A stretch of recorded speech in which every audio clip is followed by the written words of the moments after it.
Does your government actually care about your health or public health? I have a handy 3-step guide we're going to follow.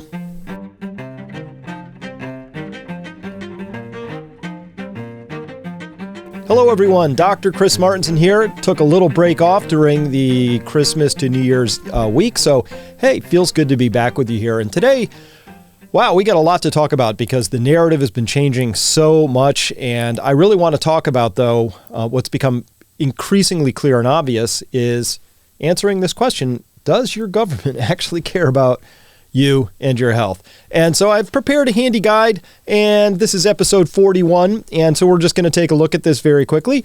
So here's how you find out. I'm going to take my Band-Aid off here. Here's how we find out. There's 3 things that we're just going to check in on, 3 easy steps. These are the 3 steps. Step 1, does your government inform you about steps you can take to improve your health?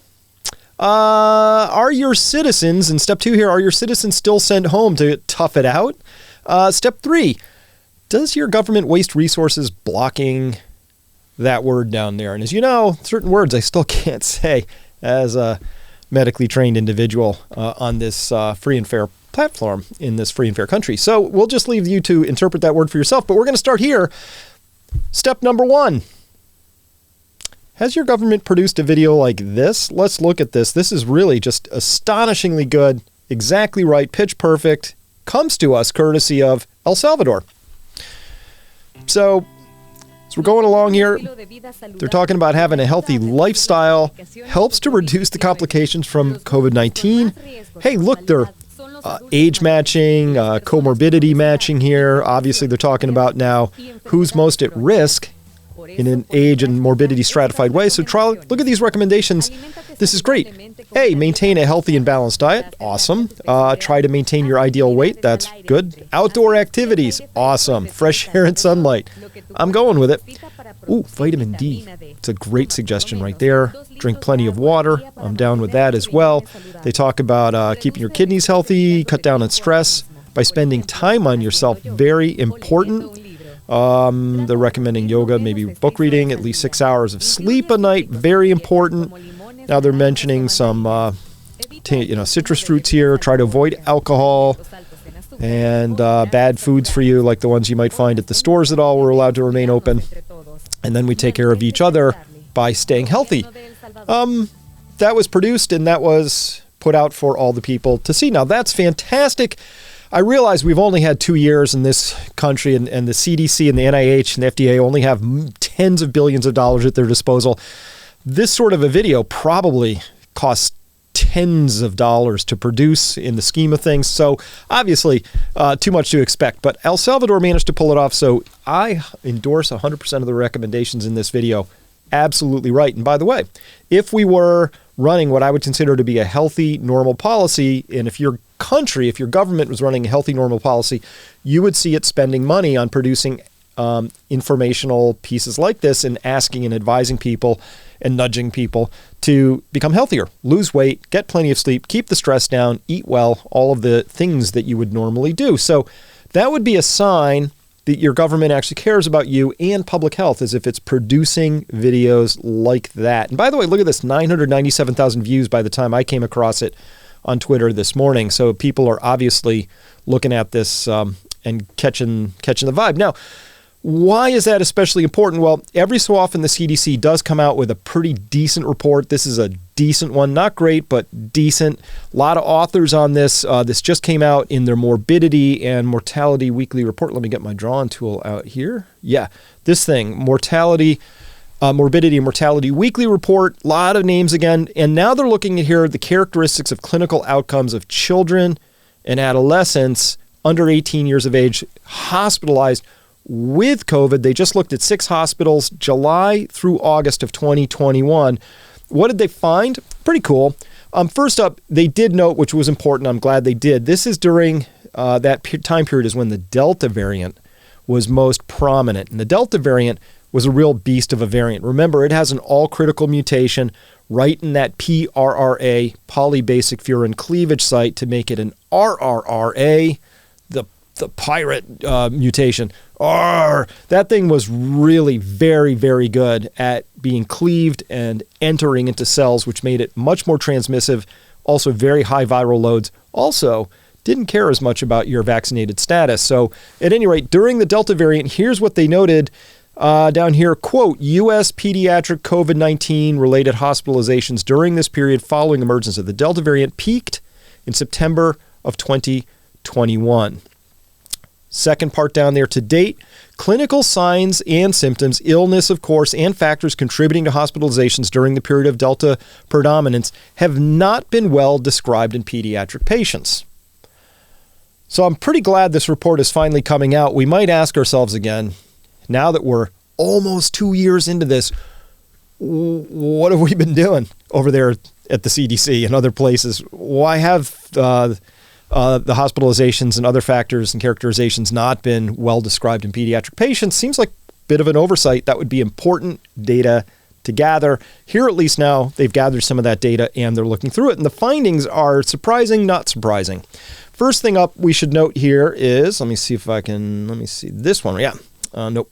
Got it wrong. That one. Scope. There it is.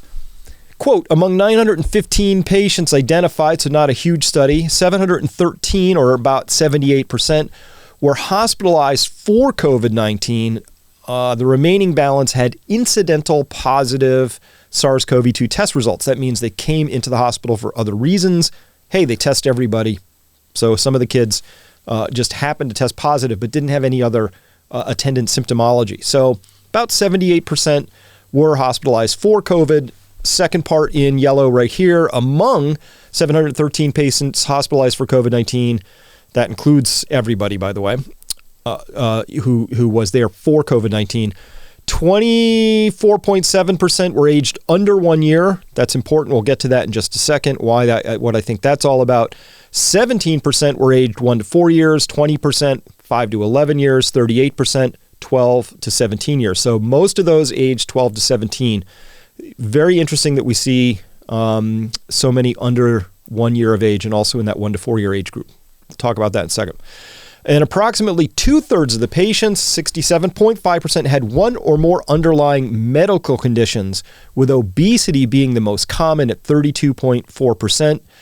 And among patients aged 12 to 17 years, 61% had obesity.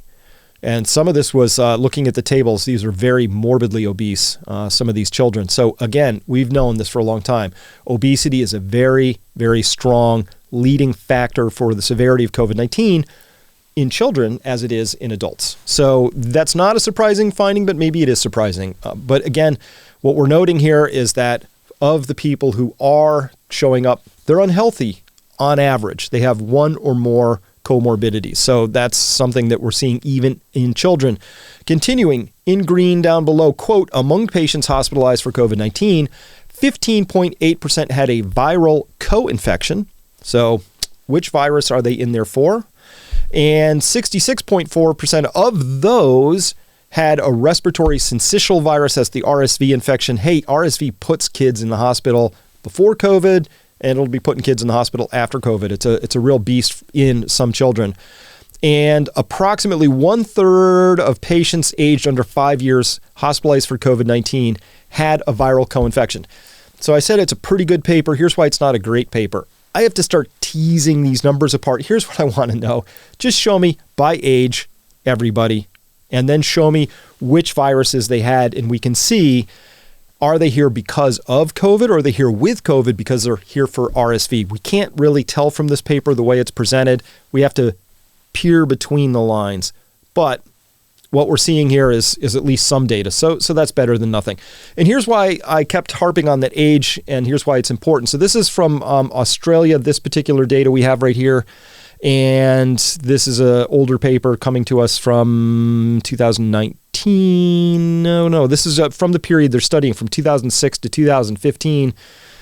Respiratory syncytial virus RSV hospitalizations by age. These are months. So by 12 months of age, most of the RSV infections have happened back here. They happen to, you can see they hit younger and younger and younger by month 1 and 2. Those are the months where you're most susceptible to be hospitalized as an infant or child because of RSV. So when we come back up here and they tell us that how many people, they said 25% of the kids who were in hospitals with COVID were under the age of 1 year. And there were a bunch of kids that came in with a co-infection as a virus. My guess is there's a pretty heavy cross overlap between the kids who were here with RSV who also had COVID, showing up with COVID, because we didn't see a lot of examples of children showing up in a hospital simply because they had COVID, and that's the only thing that they had going on. So a co-infection is a bad thing. If you have the flu and COVID or RSV and COVID, obviously you're getting a double whammy. But in kids, RSV is a very typical, unfortunately, thing that sends kids to the hospital because it's a pretty bad virus, particularly in the younger they are. All right, so that's why in step one, obviously, if you're unhealthy, if you're morbidly obese, hey, you should be losing some weight, and that would help keep you out. And if your government cared about you, they would produce a video like this, and maybe they would even target some of those at children, particularly if you have a problem with children being morbidly obese. Step two, are your citizens still sent home to tough it out? This is a tweet I got from Maria Laramonti just today, and it showed up in my timeline over at Twitter, and she writes in, here in the UK, they could not care less if we die from COVID or from vax. Total abandonment 24 months ago, and still no home treatment now. My aunt, 84, with a chest infection, had just been told that if it is COVID, no antibiotics will be prescribed, only isolation and paracetamol, which is Tylenol. How is this still a thing? How is this still a thing? Maria, I'm really sorry for you and for everybody else who's still being told to go home and tough it out. Take some aspirin, come back if your lips are blue. I can't believe this is still a thing here. Why? Well, because, hey, here we have proven early, that word up top again. This is the fluvoxamine edition. So this comes to us even in the Lancet, which is a British journal. Lost a lot of respect for them when they ran some bogus studies, but this one looks pretty good. This is actually from the Together trial looking at fluvoxamine, and they found out there's a relative risk of about 0.68 if you get on a 10-day course of fluvoxamine before you go to the hospital, like if you take it while as an early treatment.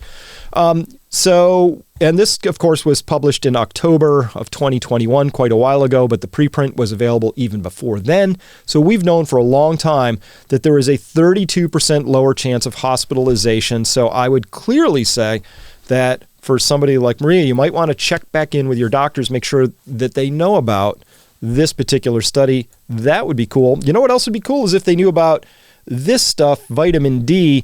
This is a pooling of a bunch of different studies, lots and lots of data now saying vitamin D really strongly associated in an inverse way with COVID hospitalizations, outcomes, mortality, things like that. But by inverse, I mean the higher your levels of vitamin D in your serum, the lower the levels of morbidity and mortality associated with COVID. They found here in green, quote, we found a significant direct association between vitamin D deficiency and elevated risk of COVID-19 in hospital mortality. Moreover, each unit increment in serum D levels was associated with a significant reduction in risk of COVID-19 mortality. So they could, Mara, I would also say maybe you should take this sort of stuff to those doctors, see if they're aware of. Maybe they just don't know about the vitamin D angle yet. How about this? From Dr. John B., we find here vitamin D deficiency was found in 82.2% of COVID-19 cases and 47.2% of population-based controls. So 82% of the COVID-19 cases, but only 47% of the population had deficient vitamin D. That means people who are deficient in vitamin D are overrepresented in COVID cases. In fact, the p-value of that, highly significant at 0.0001. So that's hugely significant. And what you find out here is that 82% of all COVID cases are down here in people who are deficient in vitamin D. This is also a very strong finding, something that we saw El Salvador clearly talking about in their public health service message, saying You should get outside, have plenty of sunshine, make sure that you've got vitamin D, because sunshine can associate with vitamin D, taking lots of citrus fruits, many of them which are high in vitamin C and other trace minerals and things you would need. So there's that. As well, we might just note, if we go over to this link down here at c19early.com, here they've pooled studies for all the different things that have been tried, and some of these things are on patent, some of these things are prescription only, some of these things are off patent, some of these are very much over the counter. Structured from top to bottom, the overall improvement, clocking in number one at an 83% improvement in outcome, is Paxlovid, and coming in number two is iota carrageenan, number three, proxalutamide, number four, Nigella sativa. Nigella sativa, actually, some of these, the iota carrageenan is a nasal spray. The Nigella is a seed extract. And obviously you can see these other ones. I've been a big fan of this thing here for a while. But here's a bunch of things, many of which are very much over the counter and available for early treatment. And any doctor would have the capability of understanding this data and understanding the importance of these things and preventing people from going to the hospital or progressing through the hospital from standard hospitalization to ICU and maybe from there to death. These things all have profound improvements.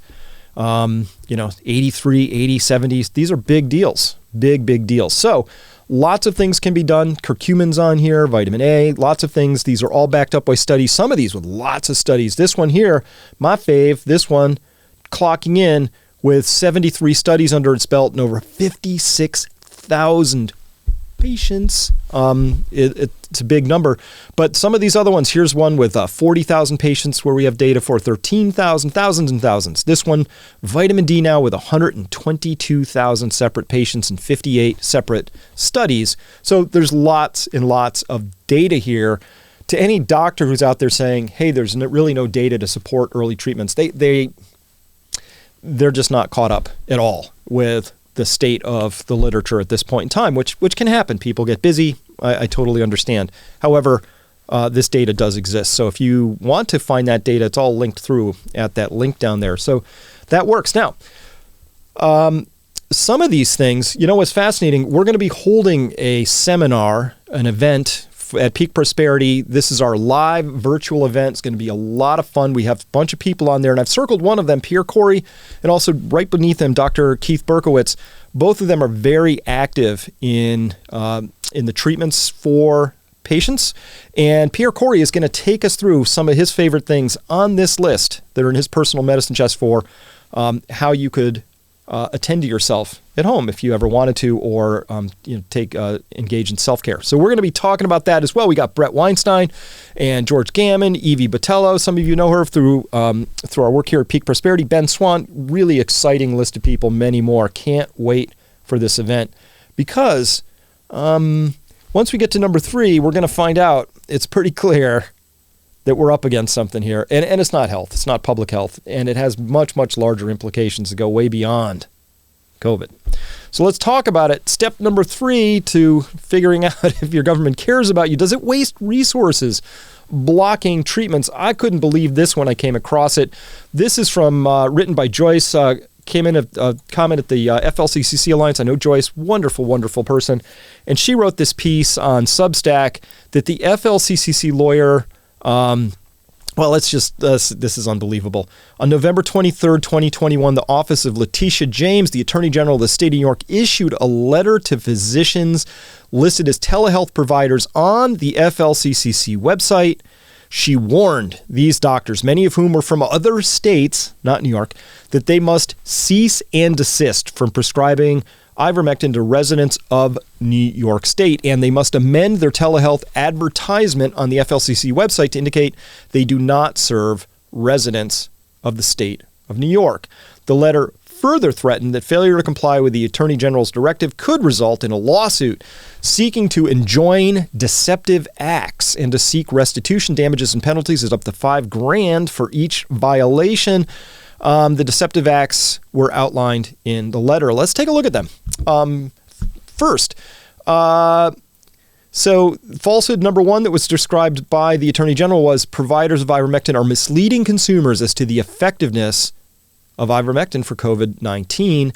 The fact is that there are 70 scientific trials, so I think the point here is that it would be up to the Attorney General to explain which of those 70 trials, if not all of them, they consider to be inappropriate and why, because that would be the nature of medicine. I'm not aware, by the way, of any Attorney General ever saying that they know medicine and drug prescribing practices better than the system itself. This is a first for me.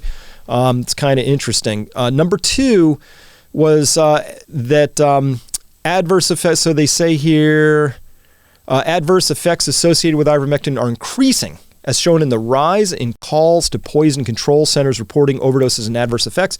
By the way, we haven't really seen any of those reports since there was a big flurry of them right around, I think it was like August of 2021. If you remember, there was a big, huge, oh my God, there were all these poison control calls. But actually, after you looked into these things, we did that on this show. We discovered that a lot of those were actually falsely characterized. So Joyce writes here, fact, after the New York Times reported that the Mississippi State Department of Health attributed 70% of its calls to ivermectin adverse events, they were forced to retract the figures. In fact, the ivermectin-related calls to the Mississippi State Department of Health represented only 2% of the total calls, and that 70% of those calls, or 1.4% of all calls, were from people who ingested veterinary-grade ivermectin. So it was a fraction of a fraction. Number three was this falsehood perpetuated, which says the National Institutes of Health has determined there is insufficient evidence to recommend ivermectin for COVID-19.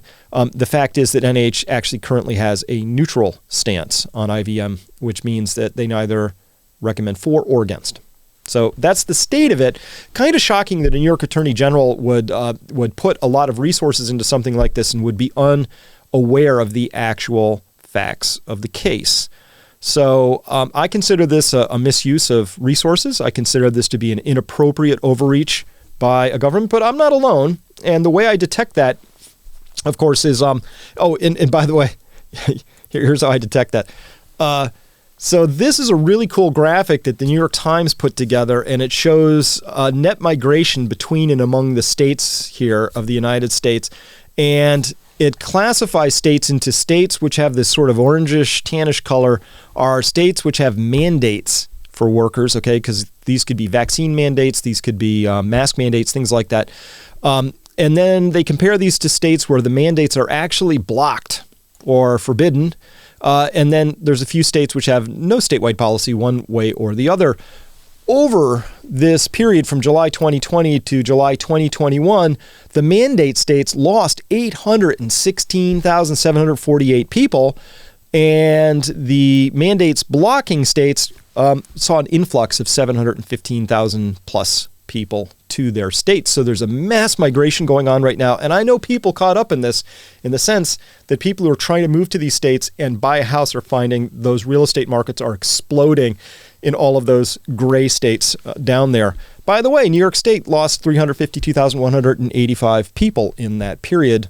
By the way, the people you tend to lose when people say, that's it, I'm out, I don't like the policies of the state any longer, those by definition are your most mobile, which means typically they tend to be your wealthier households as well, sometimes skewing a little bit younger. So to lose your wealthier, younger people is not good. So Letitia and other politicians in the state of New York are busy spending resources, and it turns out to block doctors and patients from deciding what's best for them. And in this particular case, I would say people are voting and saying, when it comes to my medical and legal systems in my state wanting to prevent me from having what I consider to be the best possible treatment outcomes for myself, I don't like that. Who knew? It was unpopular with people to be treated that way. And so people are voting with their feet in their households big time right now. And by the way, my specialty of study was toxicology, so I did review this back in September. Conclusion, this is literally one of the safest drugs ever introduced into the system. When you look at the overall pattern of use, it's just astonishingly safe. So because they couldn't hit it on the safety angle, they had to hit it on the horse dewormer angle. You saw Joe Rogan get caught up in that. You saw all these mouthpieces really try and push the idea that it was ridiculous, that it was silly to be taking a horse dewormer, but of course it's not that. It's also a human medicine that has been used 4 billion times in humans, and it's very, very safe. And because you know its safety profile, this is a simple decision matrix, which I put in that presentation. It's worth revisiting here. There's only 2 conditions. Either it works and it's safe, or it doesn't work and it's safe. And you either give it to a patient or you don't give it to a patient. So in box 1, if you give it to them and it works, huge benefit. If it doesn't work, but it's still safe, neutral outcome, no harm. So that is the primary foundational precept of medicine. First, do no harm. So there would be no harm from it.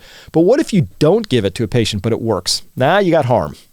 And what if you don't give it and it doesn't work? Well, that's an NA because we didn't give it. It doesn't do anything. So we could, I guess, call that neutral as well. But it's very clear once you parse through the logic of this, that this is your dominant quadrant that you want to be in. Why? Because it's so safe. How do we know it's safe? Because Jacques Decote did an extraordinary review of the literature, over 500 papers. That's what I reviewed in this particular episode that I'm referencing right here.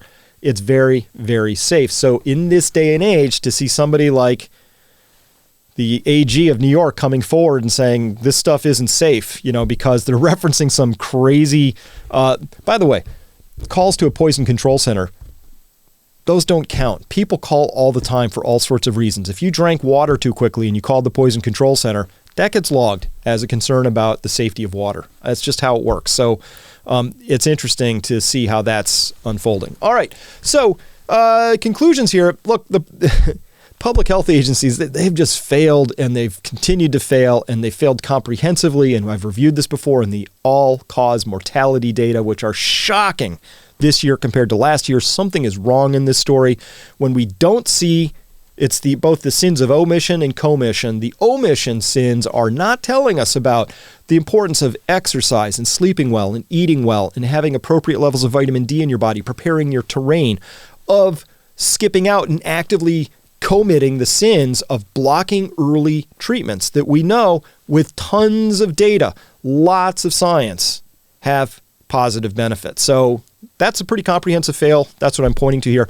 And in many cases, they still aren't trying to be better or do better. That much is clear in many countries that I look at, including the one I live in. That's odd. It's very odd. It's eventually you have to just catch up with reality and say, oh, we got some things wrong. I mean, it's just the pressure of this is extraordinary. And one of the great things I'm working on and towards here is the idea that we're this close from having these sorts of conversations that I know you're thinking these things in your head. I know you've had these conversations with some people around you. That's what's called private knowledge still.